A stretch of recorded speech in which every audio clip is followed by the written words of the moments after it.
What's up, everybody? It's your man's KJ the Great, and we are about to talk some more boxing.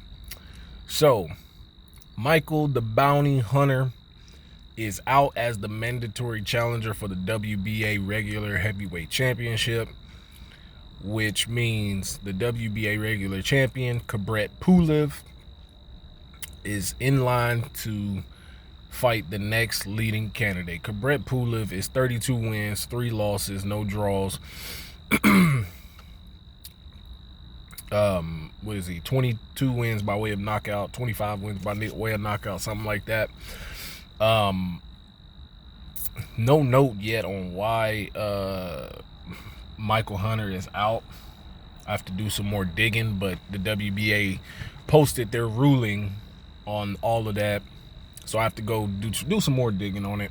Don't know if he was injured. I couldn't remember, or I can't remember at this time. But the next leading person in fighter in the rankings is the heavyweight phenom, the man they was trying to push to break Mike Tyson's record as the youngest heavyweight champion.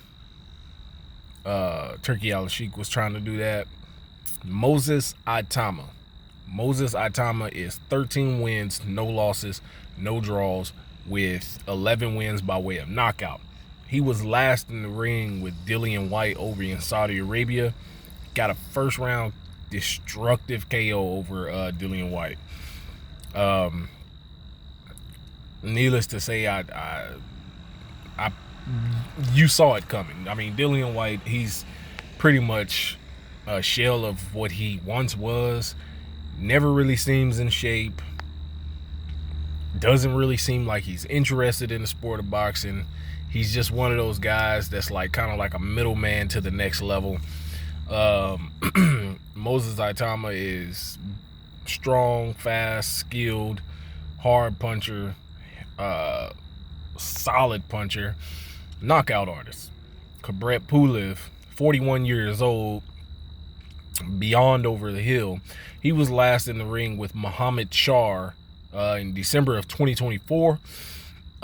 He got a win, unanimous decision win, retaining his WBA regular championship. Now, this is all looming over the fact that, you know, a lot of these interim belts could be having matchups pretty soon, dependent upon if Alexander Usyk decides to defend his titles, which I believe the IBF is up next, and the IBF has Frank Sanchez as number one, and I believe Daniel Dubois just accepted that position to challenge for that spot. So it's going to be pretty interesting here in the coming months for the heavyweight division, especially with the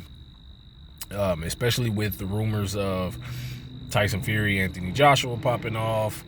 Deontay Wilder's trying to throw his name back into the mix. He still has a long way to go, but nonetheless, it's definitely one of those things where you just have to keep watch. As far as the matchup with Moses Itauma and Kubrat Pulev, I see it nonetheless than what happened with Dillian Whyte. I actually see it happening a little bit worse than what happened to Dillian Whyte. I just don't see Kubrat Pulev posing any type of threat at this stage, other than if he were to try to just box. But don't get me wrong, Moses Itauma, he can box. He's shown he can box, but he's just so strong, so young, fast, and talented. He's just getting these guys out of there. Now, granted, he has to, in my opinion, I wouldn't even say take some step up fights, you know, because I believe he's on the cusp of being in the heavyweight championship picture anyway. So a win over Kubrat Pulev would definitely put him in line. I think it would come after the WBA the IBF mandatory challenger, if that's the way the rotation goes. But I definitely see Moses Itauma winning that fight by no less than 4 rounds of a KO. It definitely could be one of those quick stoppages, make quick work, easy work. Kubrat Pulev, although the fighters he did lose to, he lost to Derek Chisora, he lost to Anthony Joshua, he lost to Vladimir Klitschko.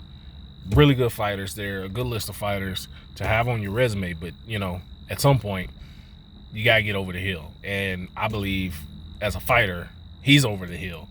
So, I don't know. You guys let me know what you think about this in the comments. Peace.